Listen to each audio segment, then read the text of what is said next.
예, 요한복음 말씀 산책 27일차입니다. 27번째고요. 요한복음 5장 19절부터 23절의 말씀을 갖고 함께 나누기를 원합니다. 오늘은 본문이 조금 짧고요. 본문을 먼저 함께 읽으시겠습니다. 그러므로 예수께서 그들에게 이르시되 내가 진실로 진실로 너희에게 이르노니 아들이 아버지께서 하시는 일을 보지 않고는 아무것도 스스로 할 수 없나니 아버지께서 행하시는 그것을 아들도 그와 같이 행하느니라. 아버지께서 아들을 사랑하사 자기가 행하신 것을 다 아들에게 보이시고 또 그보다 더 큰 일을 보이사 너희로 놀랍게 여기게 하시리라. 아버지께서 죽은 자들을 일으켜 살리신 같이 아들도 자기가 원하는 자들을 살리느니라. 아버지께서 아무도 심판하지 아니하시고 심판을 다 아들에게 맡기셨으니 이는 모든 사람으로 아버지를 공경하는 것 같이 아들을 공경하게 하려 하십니다. 아들을 공경하지 아니하는 자는 그를 보내신 아버지도 공경하지 아니하느니라. 아멘. 예, 오늘 본문을 갖고 관찰 질문을 보겠는데요. 이런 관찰 질문들이 나올 수 있을 것 같습니다. 본문을 시작하는 접속사가 그러므로라고 시작하거든요. 그 그러므로가 의미하는 바는 무엇인가? 예수님은 스스로 일하실 수 없다고 하신다. 무슨 뜻일까? 주님은 아버지께서 일하시는 것을 본대로만 일하신다고 하신다. 무슨 말인가? 아버지께서 아들에게 자기의 일하심을 보이는 이유를 사랑해 두었다. 그 의미는 무엇인가? 그보다 더 큰 일은 무엇이고 어떻게 이해하여야 하는가? 아버지께서 죽은 자들을 살리셨다는 것, 아들이 원하는 자들을 살리신다는 것의 의미는 무엇인가? 심판이 아버지가 아니라 아들에게 있다는 것은 무엇을 의미하는가? 이 문맥에서 공경이 의미하는 바는 무엇인가? 아들을 공경하는 것이 곧 아버지를 공경하는 것이라는 말씀의 의미는 무엇인가? 오늘 본문의 메시지는 이 정도 관찰 질문들이 나올 수 있을 것 같습니다. 한 절씩 살펴보겠습니다. 요한복음 5장 19절 상반절입니다. 함께 읽으시겠습니다. 그러므로 예수께서 그들에게 이르시되 접속사 그러므로가 의미하는 바는 무엇일까? 여기서 나오는 그들은 누구를 말하는가? 이건 앞단락을 봐야 되겠죠. 지난주에 했던 앞단락을 다시 한번 읽으시겠습니다. 요한복음 5장 16절부터 18절입니다. 그러므로 안식일에 이러한 일을 행하신다 하여 유대인들이 예수를 박해하게 된지라 예수께서 그들에게 이르시되 내 아버지께서 이제까지 일하시니 나도 일한다 하시매 유대인들이 이로 말미암아 더욱 예수를 죽이고자 하니 이는 안식일을 범할 뿐만 아니라 하나님을 자기의 친아버지라 하여 자기를 하나님과 동등으로 삼으심이로라. 유대인들이 예수님을 박해하는 이유가, 죽이려고 하는 이유가 뭐죠? 안식일을 범했고, 안식일을 일하는 것. 근데 지금은 거기부터 더 나아가서 아버지 하나님을 자기와 동등되게 해. 아버지와 나는 아들이고 아버지는 나의 친아버지다 이렇게 이야기한 것 때문에 지금 죽이려고 하죠. 이런 상황 가운데서 그러므로가 시작되는 겁니다. 그럼 여기서 그들은 누굴까요? 유대인들. 그 유대인들이 의미하는 바는 아마도 바리새인들, 예. 율법 안식일을 목숨같이 지키는 사람들이었을 겁니다. 여기서 진실로 진실로가 나오는 왜요? 이 진실로 진실로는 아멘 아멘이죠. 아멘 아멘. 내가 아멘 아멘으로 말한다. 그래서 예수님 당시에 랍비들은 진실로 진실로 아멘 아멘으로 말한다는 이야기를 자주 사용했다고 해요. 한국에 계시는 김계성 목사님은 여기에서 예수님께서 내가 진실로 진실로 너에게 이르노니 이런 말씀 가운데 예수님의 그 마음, 그 갈급한 마음에 대한 이것을 꼭 알리고자 하시는 그 마음이 담겨 있다 이렇게 보기도 합니다. 아멘, 아멘이라는 이 아멘이라는 단어가 갖고 있는 것은요, 그것이 진실이다, 진리다 이런 뜻 가지고 있고 또 그렇게 될 것이다. 이런 뜻 가지고 있고요. 그렇게 되기를 바란다. 이런 뜻 가지고 있습니다. 행간의 의미는 뭘까요? 이스라엘의 랍비들이 아멘 아멘으로 말한다. 너희 잘 들어. 이렇게 이야기하는 것과 지금 나사렛 예수께서 아멘 아멘으로 말한다. 너희가 잘 들어라. 이렇게 말씀하시는 것에 차이점이 분명히 있죠. 그 차이점이 뭘까? 예수 그리스도는 곧 아멘이신 분이라는 그분이 말씀이신가요? 예, 그분은 하나님의 말씀이세요. 근데 그 하나님의 말씀이 지금 선포되고 있는 거예요. 하나님이신 분이 말씀이 육신이 되셔서 하나님의 말씀을 선포하고 계시니 그 말씀 자체가 곧 아멘이라는 겁니다. 성취된다는 거죠. 그런가요? 예. 예수 그리스도가 아멘 되시는 분이시죠. 이런 행간의 의미를 갖고 있습니다. 그렇게 주님의 말씀을 시작하시죠. 아무것도 스스로 할 수 없다는 것은 무슨 말인가요? 주님이 아무것도 진짜 하실 수 없다는 말씀을 하시는 건가요? 예수님은 성자시죠. 아들이시죠. 이분은 하나님이시라고 요한복음에서 그렇게 결론을 내리고 시작하고 있잖아요. 하나님은 전지전능하십니까? 하나님은 전지전능하셔요. 그분은 모르시는 게 없고 그분은 이루지 못하실 일이 없습니다. 근데 지금 뭐라고 하고 있냐면 스스로 할 수 있는 것이 아무것도 없다 이렇게 말씀하고 계시거든요. 어떤 의미일까요? 먼저 성부 하나님도 하실 수 없는 일이 있으신가요? 그러니까 우리의 이제 생각으로 세상적인 생각으로 이야기하면 성부 하나님께서 그러니까 삼위 하나님께서 악을 행하실 수 있습니까? 없어요. 그러면 하나님이 못하시는 것도 있네요. 이거는 말이 안 되는 겁니다. 그죠? 하나님은 하나님이 하나님의 성품다움으로 살아가시는 것이 모든 것을 하시는 거예요. 그분은 악을 행하실 수가 없는 거죠. 성경에 나와 있는 것 중에서 우리가 봤을 때 이거 악 같은 모습으로 보이고 이거 정말 죄악 같은 모습으로 보일지라도 아닙니다. 왜냐하면 하나님 보시기에 좋으신 것이고 하나님 일하시는 것은 좋은 것. 그건 선한 것이기 때문에 그런 겁니다. 그러니까 여기서 지금 아무것도 스스로 할 수 없다는 것은 하나님께서 성자께서 스스로 아무것도 하실 수 없다는 이야기를 하고 싶은 게 아닌 거예요. 조금 더 볼게요. 함께 읽으실까요? 아들이 아버지께서 하시는 일을 보지 않고는 아무것도 스스로 할 수 없다. 19절을 중반절을 읽기 시작하고요. 그 다음에 네 번의 그 가르라, 예, 가르라는 이 헬라어가 나와요. 그게 뭐냐면 영어로 이야기하면 because 아니면 for 이런 겁니다. 그네 번이 나와요. 그게 지금 19절, 하반절, 20절, 21절, 21절이 전부 이 가르로 시작해요. for 이렇게 시작합니다. 아들이 아버지께서 하시는 일을 보지 않고는 아무것도 스스로 할 수 없다. 왜냐하면 아버지께서 하시는 일은 무엇이든지 아들도 그대로 하기 때문이다. 왜냐하면 아버지께서는 아들을 사랑하셔서 하시는 일을 모두 아들에게 보여주시기 때문이다. 왜냐하면 아버지께서 죽은 사람들을 일으켜 살리시니 아들도 자기가 원하는 사람들을 살리기 때문이다. 왜냐하면 아버지께서는 아무도 심판하지 않으시고 심판하는 일을 모두 아들에게 맡기셨기 때문이다. 이 모든 것이 지금 어디에 걸리고 있냐면요.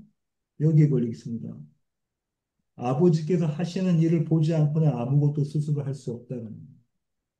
이렇게 한정되고 있는 거예요. 여기에 예수님께서 아무것도 하실 수 없다. 아버지께서 보여주신 것 외에는. 그러고 난 다음에 네 가지가 설명하면서 한정시키고 있습니다. 그러면 이 왜냐하면이 갖고 있는 목적이 있을 텐데 그게 뭐냐면요. 이는 모든 사람으로 아버지를 공경하는 것 같이 아들을 공경하게 하려 하십니다. 이 결론을 도달되는 겁니다. 이 헬라어의 원어 성경의 구조가 이렇게 되어져 있습니다. 조금 더 자세히 볼게요. 19절 중반절 하반절입니다. 아들이 아버지께서 하시는 일을 보지 않고는 아무것도 스스로 할 수 없나니 아버지께서 행하시는 그것을 아들도 그와 같이 행하느니라. 아버지께서 행하시는 그것을 보고 그대로 행한다는 것은 무엇을 의미하는가? 뭘 의미할까요? 아버지께서 행하시는 것을 그대 보고 아들이 그대로 행합니다. 같으시. 뭘 의미할까요? 아버지 일과 아들 일은 하나다. 똑같은 일을 하고 계신다는 겁니다. 그죠? 자칫 잘못해서 이거를 예수님께서 모방이라고 생각하시면 안 돼요. 하나님을 그대로 모방하셨다 이렇게 볼 수가 없습니다. 지금 이 얘기는 그런 얘기가 아니에요. 왜 제가 그런 얘기가 아니냐라고 말씀드리냐면 아버지께서 하시는 일이라는 것의 정의 때문에 그렇습니다. 20절 보시면요. 함께 읽으실까요? 아버지께서 아들을 사랑하사 자기가 행하시는 것을 다 아들에게 보이시고 이 부분이 아주 중요한데요. 아버지께서 아들을 사랑하시는 모습이 무엇입니까? 아버지께서 아들을 사랑하시는 모습이 어떤 모습으로 드러나죠? 자기가 행하시는 것을 아들에게 보여주시는 것, 나타내시는 걸로, 계시하시는 것, 드러내시는 것이 말이죠. 그러면 이 아버지께서 아버지 일하시는 방식은 당신의 행하시는 일을 보이시는 겁니다. 이 보이심이 목적하는 바가 무엇일까요? 그거 조금 이렇게 한번 생각해 볼게요. 성부 하나님이 계십니다. 성자 하나님이 계세요. 성부는 성자에게 계시해 주시 무엇을 계시냐면 자기가 행하시는 일을 계시하신다는 건데 이것은 하나님의 뜻을 가르쳐 주신다는 거예요. 하나님의 작정과 하나님의 계획, 하나님의 약속을 보여주신다는 겁니다. 성부 하나님의 역할은 어떤 것이냐면요. 삼위 하나님 가운데 성부 하나님의 역할은 그분은 뜻을 세우고 계시는 분이고 작정하신 분이고 계획을 갖고 계신 분이고 약속하신 분이고 그걸 성취하시는 분이 성자 하나님이십니다. 그러면 지금 아버지께서 아들을 사랑하사 자기가 행하시는 걸 보여주신다는 건 아버지의 뜻을 가르쳐 주셨다는 거예요. 그러면 아들의 입장에서는 아버지의 뜻을 알게 되면 자연스럽게 나오는 반응이 뭐라는 거죠? 지난 주일날 우리가 나눴습니다. 자연스럽게 나오는 반응이 뭡니까? 복종, 순종. 그것이 아들이 하나님을 아버지를 사랑하시는 방식이에요. 이 복종이 나오죠. 그런데 좀 지금 요한이 뭐라고 말하냐면 이 계시가 이렇게 성부 하나님께서 자신의 뜻을 아들에게 드러내시는 이 계시가 사랑이라고 이야기하고 있다. 사랑하셔서 또는 사랑을 수단으로 이게 사랑하시는 방식이라는 거예요. 사랑하시는 방편이라는 거예요. 내 뜻을 알려주는 것, 아들에게. 그럼 그 아들이 그 뜻을 알게 되면 그분께 복종하시는 것도 사랑이라는 거예요. 이게 지난 주일날 우리가 나눴던 겁니다. 복종의 의미. 그럼 여기서 우리도 하나님께서 우리에게 하나님의 뜻을 가르쳐 주신다는 게 사랑이라는 거죠. 그럼 그 뜻이 우리에게 알려지면 우리 안에 성령 하나님 계시면 우리도 그분께 복종하게 된다는 거죠. 자, 이 아버지가 성부 하나님이 구약에 있는 여러 인물들에게 자신의 뜻을 가르쳐 주십니다. 사랑하시는 모습이에요. 창세기 18장 17절 세 번역으로 함께 읽으시겠습니다. 그때에 주님께서 말씀하셨다. 내가 앞으로 하려고 하는 일을 어찌 아브라함에게 숨기랴. 숨기시겠다는 겁니까? 아니, 그렇게 안 하시겠다는 거예요. 그렇게 안 하시겠다는 거예요. 드러내시겠다는 거예요. 알려주시겠다는 거예요. 왜요? 사랑하니까. 내가 아브라함을 사랑하니까 내 뜻을 드러내겠다는 거죠. 알려주겠다는 겁니다.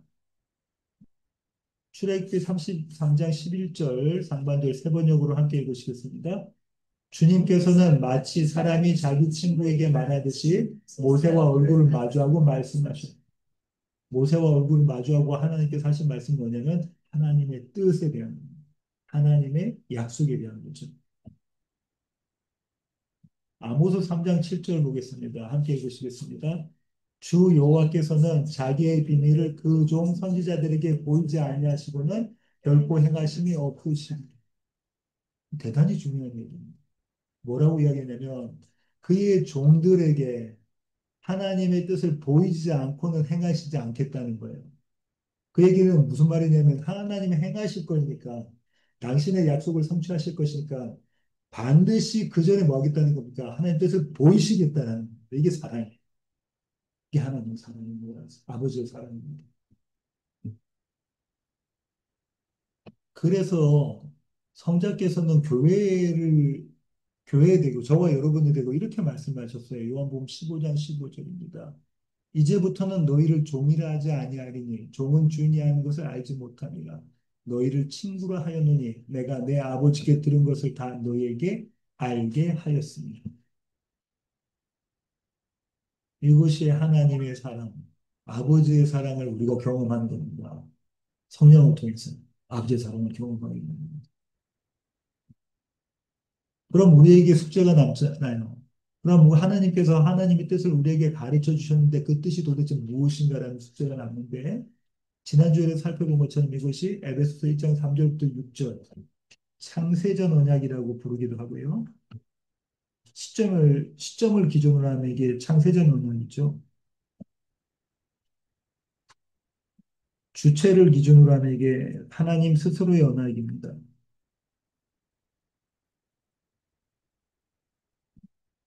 그것이 에베소서 1장 3절부터 6절. 에베소서 우리가 나누고 있는데 바울은 에베소서에서 처음 이 창세전 언약을 선포하고 시작하고 있거든요. 찬송하리로다. 이 찬송하리로다가 어마어마한 의미를 가지고 있습니다. 그가 지금 어디 있죠? 옥중에 있어요. 감옥에 있는 자들이 격려받고 위로받아야 돼요.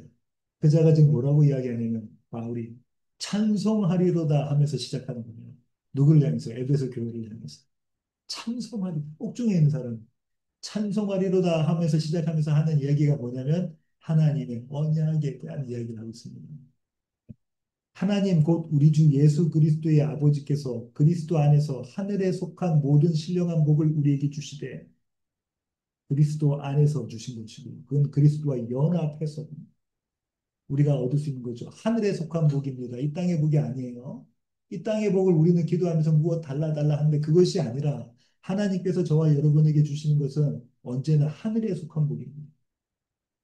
모든 신령한 복이에요. 이 신령한 복이라는 얘기는 영적인 복이라는 겁니다. 영적인 복입니다. 우리에게 주신다고 했어요. 근데 그것이 무엇이냐? 곧 창세전에 우리가 아직 만들어지기도 전에 우리가 태어나기도 전에 그리스도 안에서 우리를 택하사 우리로 사랑 안에서 그 앞에 거룩하고 흠이 없게 하시려 거룩하고 의롭게 하신다는 거죠. 거룩하고 의롭게 하신다는 겁니다.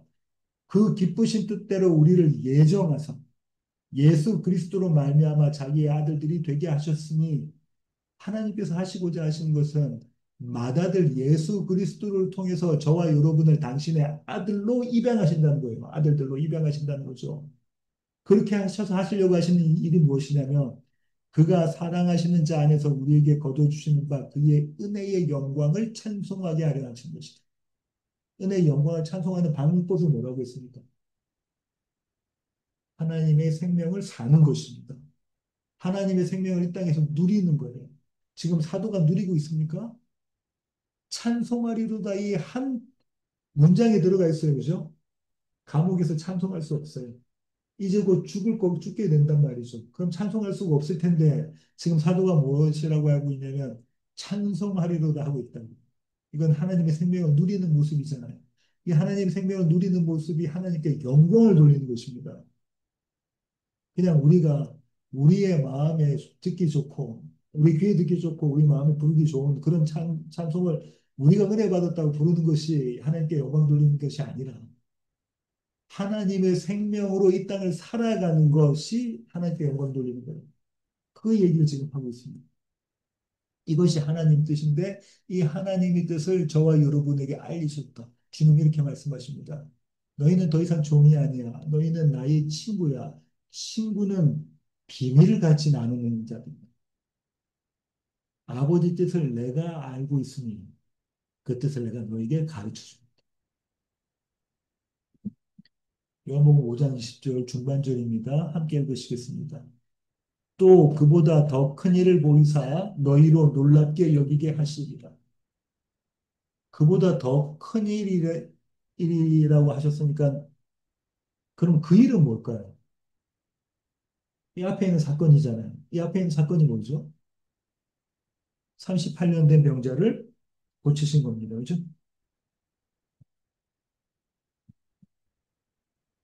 38년 된 병자를 고치신 거예요. 이것이 그 일이었어요. 이 일을 안식일에 하셨습니다. 그러니까 안식일을 범했죠. 죄를 짓게 되는 거죠. 안식일을 어긴 죄를 짓게 되고 주님 뭐 이렇게 말씀하셨죠. 아버지께서 안식일을 일하신 나도 일한다. 그 일은 그런데 그보다 더 큰 일은 그럼 무엇일까요? 그보다 더 큰 일. 지금부터 계속해서 나올 거예요. 지금보다 더 큰 표적들이 나옵니다. 그죠? 계속해서 표적들이 나오죠. 표적들이 나오는데 이 표적의 마침이 뭐죠? 나사로예요. 죽은 나사로를 살리시는 것. 소생시키시는 겁니다. 그죠? 죽은 나사로 살리시는 것이 나와요. 표적적인 면에서는 그렇고요. 이보다 더 큰 일을 그 후반절에서 설명하고 있습니다. 그게 뭐냐면은 살리시는 것에 대한 것과 동시에 심판하시는 것에 대한 심판의 권위를 당신이 갖고 계시다는 걸 이야기하고 있는 거예요. 그럼 이 더 큰 일, 하나님의 택하신 백성을 살리시고 세상을 심판하시는 그 더 큰 일, 그건 무엇의 결과입니까? 십자가의 결과입니다. 십자가의 결과로 죽은 자들을 살려내시고 세상을 심판하시는 것이죠.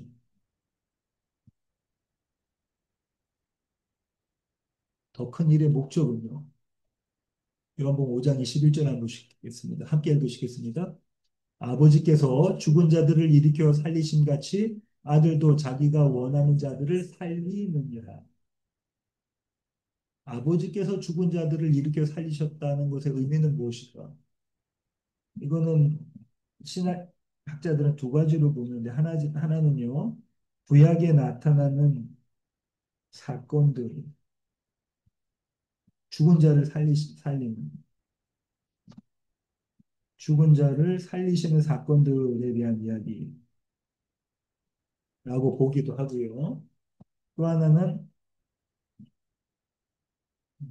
성부 하나님은 뜻을 세우시고 그 뜻을 약속하신 분이신 거죠.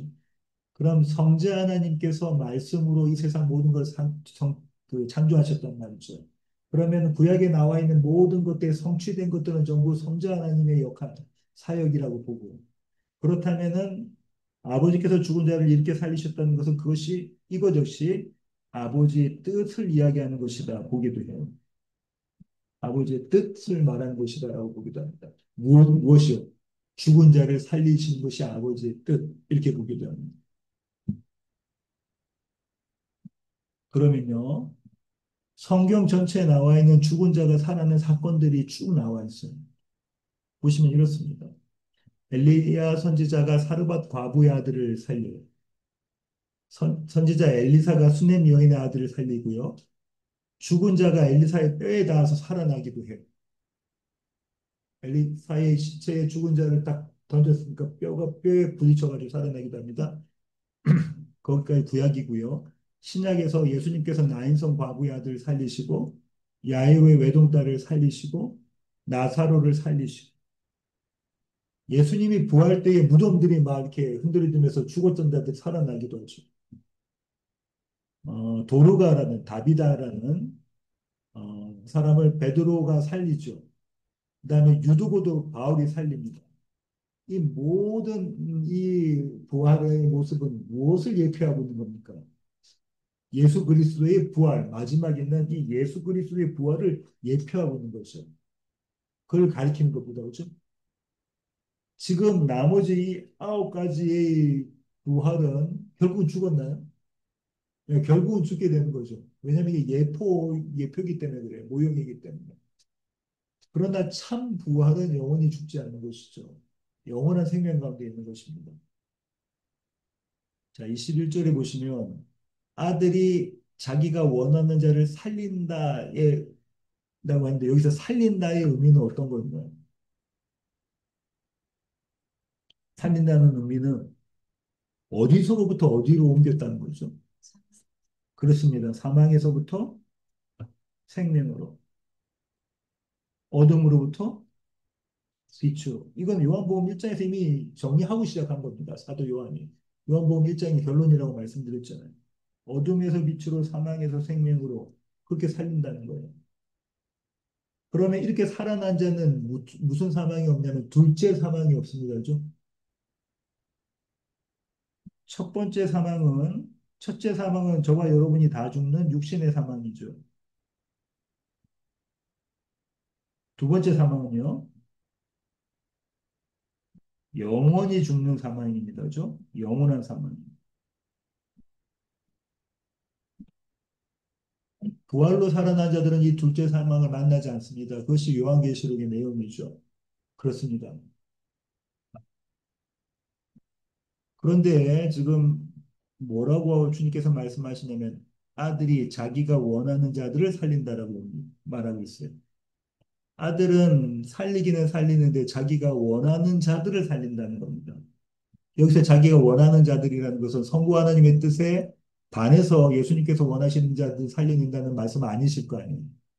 여기서 자기가 원하는 자들이라는 것은 성부 하나님께서 작정하셔서 택하신 자들을 하나님 예수님께서 살려내시는데 그 원함이라는 것은 주님께서 그걸 원한다는 거예요. 살려내시기를 원하시는 겁니다.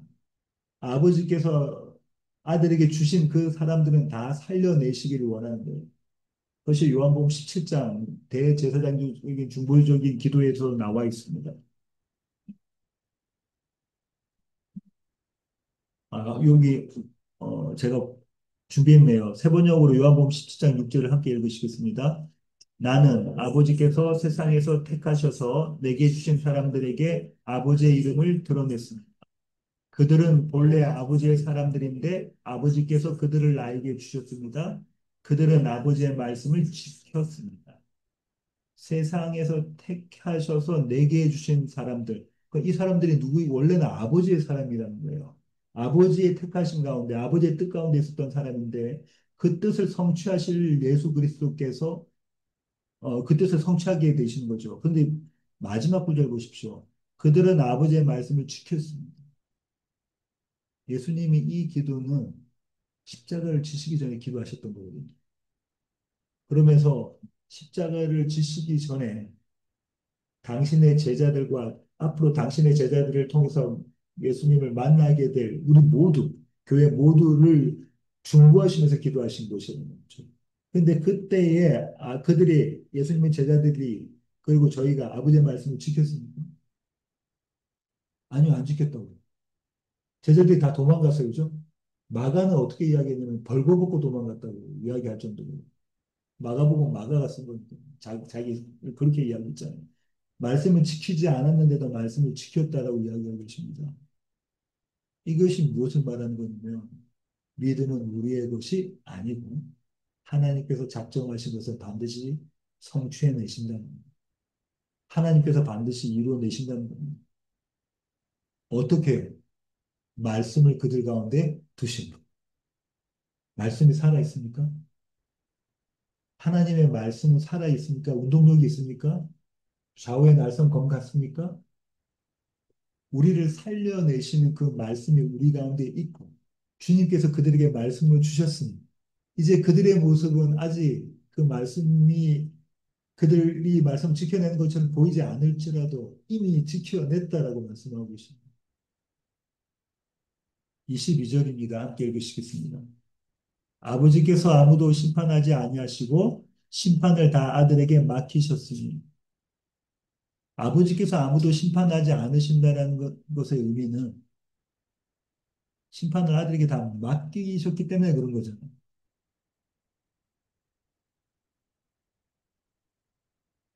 아들에게 모든 심판이 있다는 것의 의미는 뭘까요?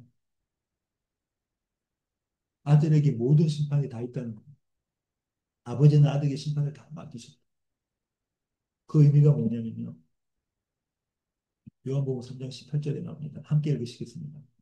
그를 믿는 자는 심판을 받지 아니하는 것이요 믿지 아니하는 자는 하나님의 독생자의 이름을 믿지 아니하므로 벌써 심판을 받은 것이니 예수 그리스도를 믿는 자는 심판을 받지 않고 그분을 믿지 않는 자는 이미 심판을 받는다는 걸 받고 있다는 거잖아요. 그럼 앞선 구절에 아들에게 다 맡기셨다. 모든 심판은 아들에게 있다라는 것은 그 얘기를 하고 있는 거예요. 예수 그리스도 그분을 믿으면 심판이 없어요. 믿지 않으면 이미 심판을 받은 것이. 그대로 내버려 두시면 심판이고요. 주님께서 붙잡아 가시면 그건 구원인 겁니다. 요한복음 3장 36절에도 이렇게 이야기가 나오는데요. 아들을 믿는 자에게는 영생이 있고 아들에게 순종하지 아니하는 자는 영생을 보지 못하고 이게 순종하지 않는 자는 않는다는 것은 믿지 않는다는 것하고 같거든요. 그죠? 도리어 하나님의 진노가 그 위에 머물러 있느니라. 하나님의 진노는 아들이 없을 경우에 있는 겁니다. 그렇다면 저와 여러분의 어떠함이 우리를 구원하는 게 아니잖아요. 하나님의 진노는 우리 가운데 예수 그리스도가 없으면 우리가 얼마나 우리가 윤리적으로 도덕적으로 선하게 삶을 산다고 할지라도 우리 가운데 예수가 없으면 그건 하나님의 진노 위에 있는 거예요. 그런가요? 진노 가운데 있는 겁니다. 그 진노의 모습이 뭐냐면 생명이 없는 모습이거든요. 오늘 본문 구절의 마지막 구절인데요. 함께 읽으시겠습니다. 이는 모든 사람으로 아버지를 공경하는 것 같이 아들을 공경하게 하려 하십니다.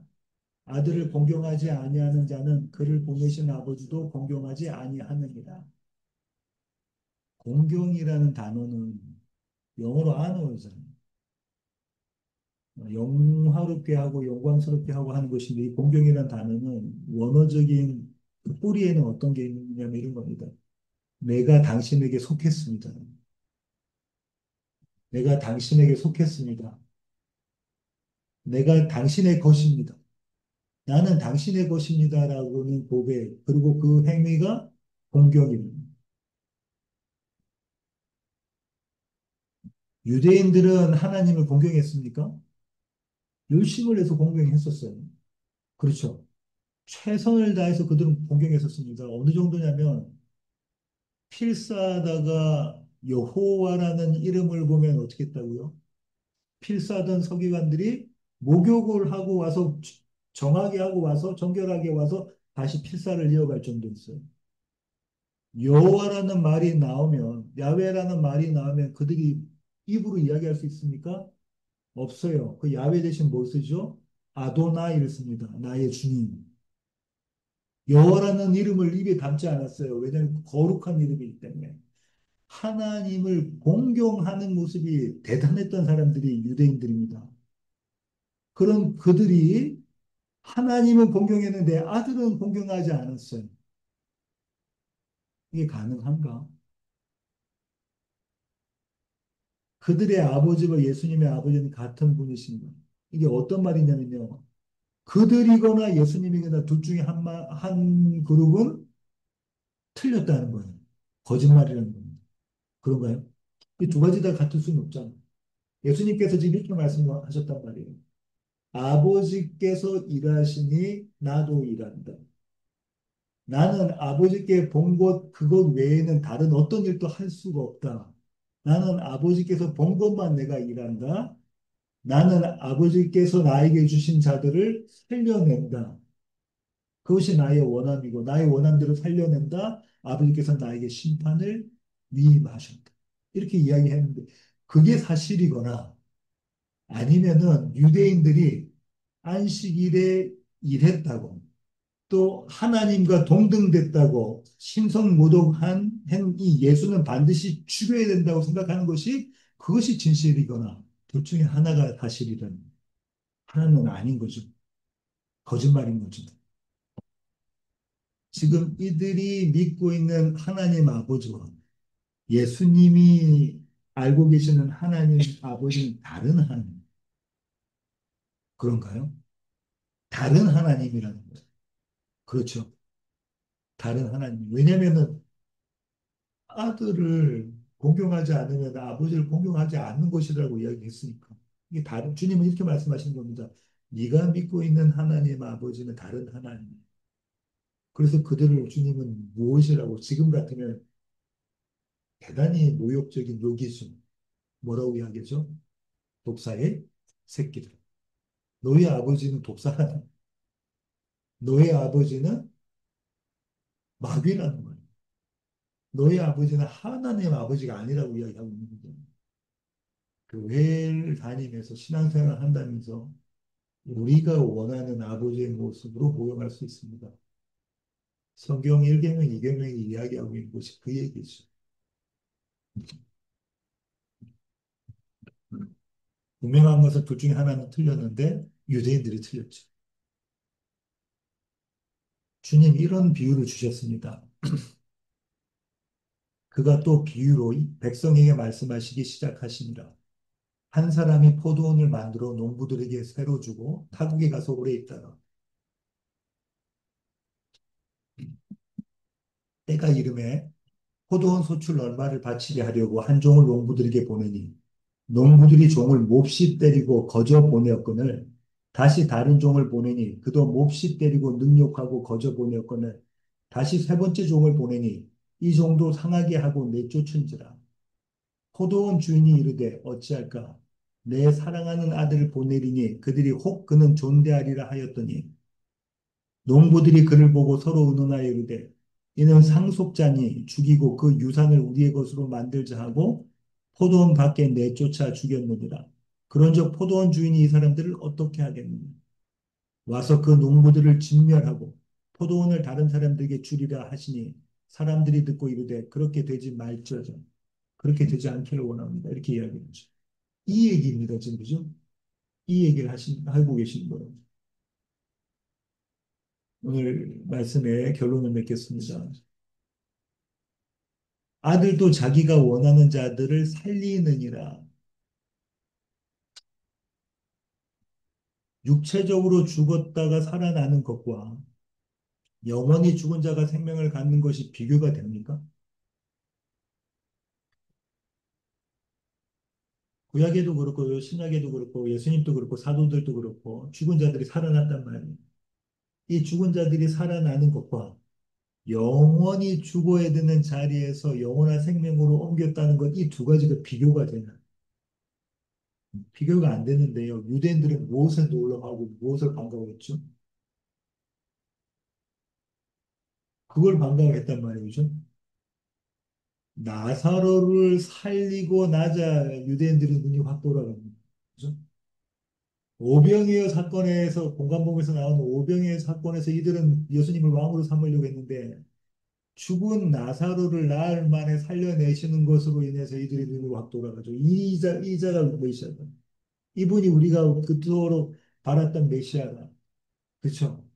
그렇게 완전히 바뀌어집니다. 예루살렘 입성할 때에 왕의 모습으로 입성하시거든요. 그런데 유대인들은 그렇게 죽었다가 육체적으로 죽었다가 살아나는 것에 열광했고요. 영원히 죽은 자가 생명으로 갖는 십자가는 원치 않았어요. 오늘 우리는 무엇을 반기고 있어요? 오늘 본문은 이런 메시지를 줍니다. 저와 여러분은 교회는 지금 무엇을 반기고 있는가? 하루하루의 우리의 삶 가운데서 우리 앞에 닥쳐진 이 육체적인 문제, 이 문제의 해결을 우리가 원하고 그걸 반기고 있는가? 아니면 이미 우리의 생명이 영원 속에 있다는 생명록에 기록되어 있다는 그것으로 기뻐하고 즐거워하고 있는 주님이 오늘 이 본문 가지고 저와 여러분에게 물어보신 거죠. 심판을 다 아들에게 맡기셨으니 심판은 무엇이라고 했죠? 심판은 영원한 사망입니다. 그죠?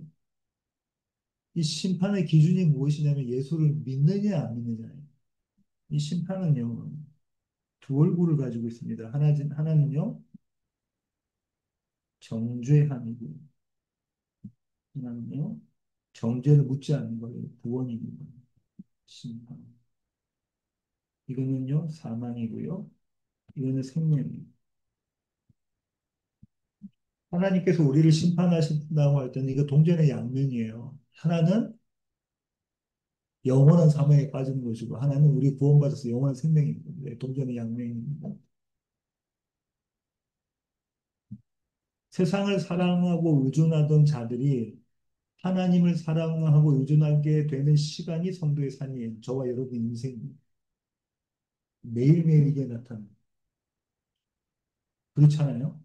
저와 여러분은 이미 생명 가운데 있어요. 믿으십니까? 아멘이십니까? 저와 여러분은 이미 생명 가운데 있어요. 왜요? 아멘, 아멘으로 내가 너에게 말한다. 라고 말씀하셨던 그분이 우리 가운데 말씀이 있었고 그 말씀을 이들이 지켰습니다라고 지키기도 전에 먼저 선언을 해버리셨어요. 그 말씀이 우리 가운데 계시면 우리는 날마다 우리는 생명 가운데 있으면 우리가 경험하게 되고 앞으로 영원한 생명에 참여될 것이 사실입니다. 확정되어져 버렸어요. 이미 끝난 이야기입니다. 그죠? 그러나 이 땅을 살아가면서 우리는 여전히 이 세상을 사랑하고 있는 모습이 사망의 모습이 심판받을 자의 모습이 우리 삶 가운데 드러나요. 근데 말씀이 그 시간에 일하신다는 저와 여러분 가운데 말씀이 일하셔서 그 자리가 아니라 우리가 설 자리는 이 자리야. 너에게는 하늘에 속한 신령한 복, 그리스도 예수 안에는 복이 이미 주어졌어. 그것을 알게 하신다는 누구를 의지하게 하십니까? 하나님을 의지하게 하신다. 세상이 아니라 하나님을 의지하게 하신다는 거예요. 그 일을 우리 가운데 이루신 겁니다. 그 시간이 저와 여러분의 인생입니다. 그러니 저와 여러분의 이 시간, 이 인생, 이 삶은 얼마나 값진 것입니까? 얼마나 보배롭고 얼마나 영광스러운 삶입니까? 따라서 성도들은요, 날마다 우리가 세상을 심판해요. 사도가 그런 얘기 하죠. 세상에 대해서는 내가 죽었고, 나에 대해서는 세상이 죽은 것. 세상이 보기에는 내가 죽은 거, 우리가 죽은 것 같아요. 어떻게 저렇게 살지? 저렇게 살아도 돼? 우리 입장에서는 세상이 죽고. 그죠? 그럼 우리는 우리의 날마다의 삶 가운데 누구를 심판합니까? 세상을 심판합니다. 우리 안에 그리스도 예수 심판자가 와 계시면 우리는 세상을 심판하는 거예요. 그건 사망이. 우리는 생명 가운데 있음을 확인하는 것을 그렇게 하는 겁니다. 여기까지가 오늘 제가 준비한 내용입니다. 혹시 질문 있으십니까? 없으시면 기도하고 마치겠습니다. 하나님 그렇습니다. 그리스도 예수는 심판자로 이 세상에 오셔서 세상을 심판하십니다. 하지만 그 심판이 우리 믿는 자들에게는 구원입니다. 하나님께서 택하신 자들을 불러내셔서 마침내 그리스도 예수를 통하여 하나님의 자녀 삼으시고 우리로 하여금 하나님 앞에서 거룩하고 흠이 없게 만들어내셔서 하나님의 영광을 노래하게 만드십니다. 하나님, 그렇게 그 모습으로 우리는 날마다 세상을 심판합니다.